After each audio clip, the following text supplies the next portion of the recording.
admite a revogação da licença para construir, antes da obra ser iniciada.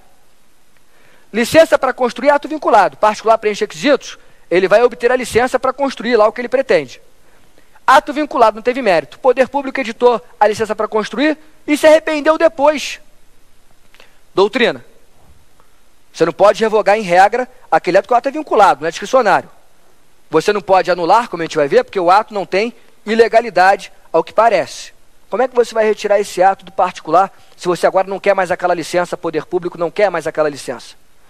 O STF disse que, nesse caso, excepcionalmente, tem que se trazer a revogação do ato vinculado de licença, porque o poder público não teria outro meio para retirar aquela licença do particular. Porque não pode revogar porque não tem mérito, em tese, na doutrina tradicional. Não pode anular porque não teve nada de ilegal ali. Como é que ele vai retirar a licença? É o STF. Então vamos abrir uma exceção. Nesse caso, então, cabe, excepcionalmente, uma revogação, entre aspas, dessa licença para construir. Indeniza o particular que obteve a licença, retira a licença dele e está tudo certo. Revogou a licença para construir. Uma situação excepcional do STF, em que ele admite, então, uma revogação de ato vinculado. Agora, gente, olha só. Eu acabei de afirmar que a doutrina diz que a revogação é só para ato discricionário. Revogação de ato vinculado soa diferente. O STF trouxe uma exceção e deixa claro que é uma exceção. O que a doutrina vai trazer aí como solução, talvez mais adequada para esse caso? A doutrina geralmente não vai concordar, nesse ponto específico, com o Supremo Tribunal Federal. A doutrina diz que há uma saída para o poder público retirar aquela licença para construir sem inventar, entre aspas, a tal revogação de ato vinculado. O que a doutrina vai dizer? Poder público não pode revogar porque não é ato discricionário. Poder público não pode anular porque não é ato ilegal. O que ele faz? A doutrina vai dizer, desapropria o direito do particular, aquele direito que foi concedido na licença para ele construir. Desapropria. Você pode desapropriar bens e direitos. Desapropria. Faz o decreto expropriatório, estabelece o devido processo legal, indeniza previamente o particular, ele não vai mais construir nada. Você desapropriou o direito dele. Retirou de acordo com o ordenamento jurídico.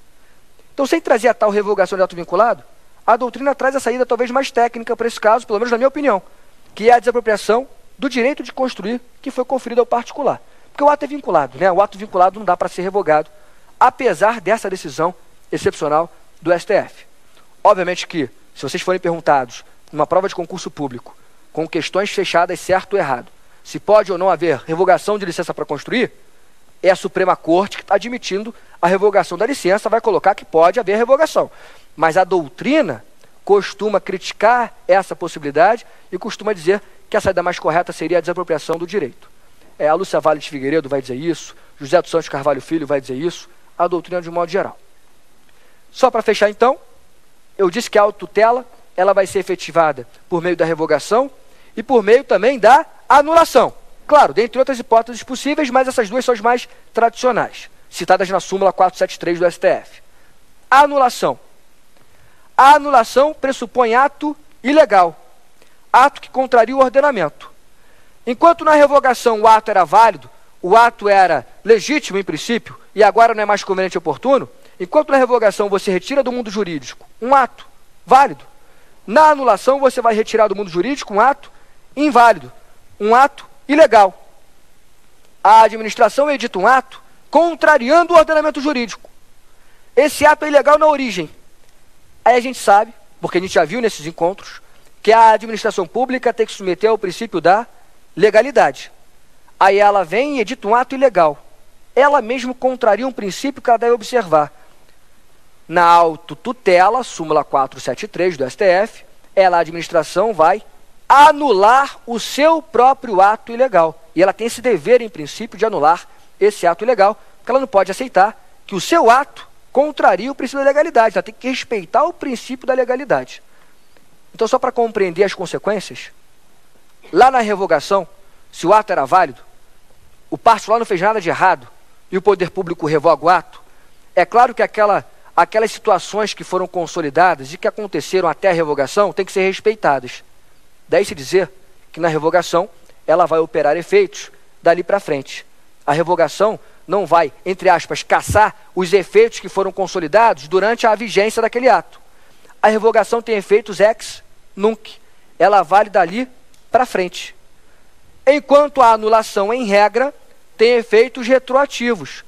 Se o ato na origem é ilegal, você não pode admitir, em princípio, que efeitos contra a lei, contra a legem, efeitos ilegais sejam produzidos. Então, se o ato é ilegal desde o início, o que você faz então? Você anula, e essa anulação vai trazer efeitos ex tunc, retroativos, porque, em princípio, você não pode admitir efeitos inválidos no ordenamento jurídico. A gente vai melhorar isso no último encontro, porque eu vou tratar da convalidação do ato administrativo.